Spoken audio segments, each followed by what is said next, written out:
వచ్చే నెల మే నెలలో తల్లికి వందనం 15,000 రూపాయలు ఇస్తాను.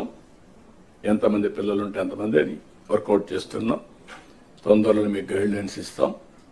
దాన్ని ప్రాపర్గా ప్రిపేర్ అయ్యి ప్రాపర్గా డిస్ట్రిబ్యూట్ చేసే పరిస్థితి రావాలి. బిఫోర్ స్కూల్స్ రీఓపెన్ దీన్ని మనం వాళ్ళకి అందజేయాల్సిన అవసరం ఉంది. అన్నదాత కింద 3 installments from now onwards. Government of India ఇచ్చినప్పుడంతా 3 ఇన్స్టాల్మెంట్స్ కింద 5,000, 5,000, 4,000 మనం కూడా అకౌంట్లో వేస్తాం. ఇది కూడా మీరు గుర్తుపెట్టుకోవాలి. ఇది కాకుండా మత్స్యకారులకు 20,000 రూపాయలు ఏప్రిల్లో వాళ్ళ అకౌంట్లో వేయాల్సిన అవసరం ఉంది. ఆ సమయంలో క్రాప్ హాలిడే ఉంటుంది. ఆ సమయంలో వారికి ఇవ్వాల్సిన అవసరం ఉంది.